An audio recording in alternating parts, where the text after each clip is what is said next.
Donna Bush with your CID TV News Brief and weather forecast for this Friday. Thank you for joining us. Officials at the national airline Cayman Airways are inviting the general public to tour the Boeing 737-8 aircraft this Saturday on Grand Cayman and next Thursday on Cayman Brac. At a press briefing held earlier this week, company president and CEO Fabian Worms talked more about pilot training for the aircrafts and the open house events. The way this is happening in the rest of the industry is that this training is done in a simulator. And the pilots, once they've finished their simulator checks, they go straight onto the airplane and fly. We're not doing that. We're going to make sure our pilots, as we say, as I've said, do a series of flights. So those training flights will be taking place on the 13th of February, which is a Saturday, the Sunday the 14th, and Monday the 15th. 3 days of training flights. Something else that is happening on the 13th, which we have already publicized, is that we're having an open house.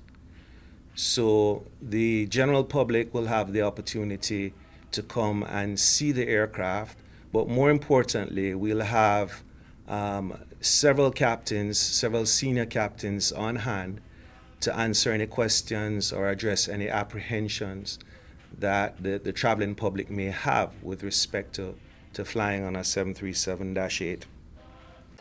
Tours of the aircraft start at 10 a.m. tomorrow, February 13th through to 2 p.m. at the Owen Roberts International Airport's hangar area, and then at Cayman Brac's Charles Colonel Airport next Thursday, February 18th from 11 in the morning to 1:30 in the afternoon.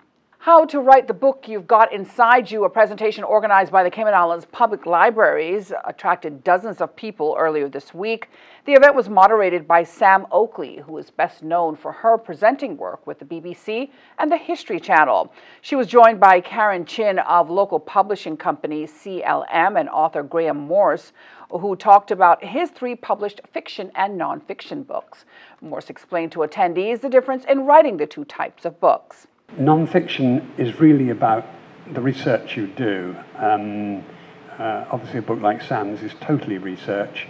The book I wrote about Janet's father, there's a great deal of research goes into it.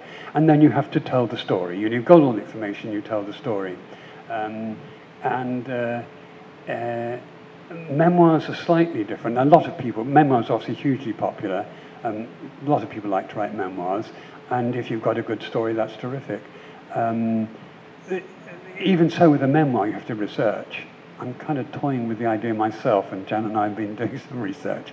So even if you write a memoir, there's a lot of research you need to do to get together the parts of your story that are interesting that you want to tell. Karen Chin of CLM Publishing explained to aspiring authors the many facets of writing, layout, printing, copyrights, and much more when writing a book. Chin also said she would like to see more books written by children or those under the age of 20.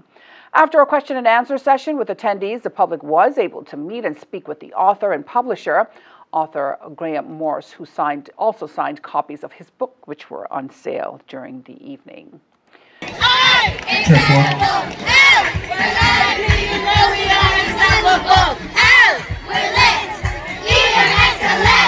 Well, dozens of primary school students from Prospect Primary took part in their school's annual Sports Day event held at the Truman Bodden Sports Complex this week. The day started with the opening parade with houses Miller, Powell, and McPhail. During this aspect, the students were judged on presentation, team uniformity, enthusiasm, and behavior. Throughout the day, the young athletes took part in various events, including the 800-meter race and, of course, the long jump competition. Handing out medals were Minister of Sports, the Honorable Juliana O'Connor-Connolly, while MP Austin Harris gave the opening remarks earlier in the day on behalf of the minister. Well, we invite you to join us immediately following today's news brief for highlights of Prospect Primary's Sports Day.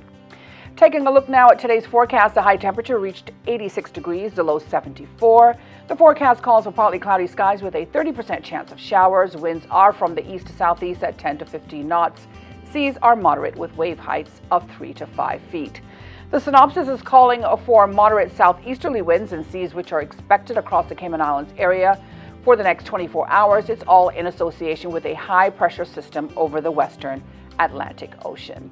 As always, we remind you you can download the Weather Services app, CINWS, or go to their website, weather.gov.ky, for the latest look at our local weather conditions.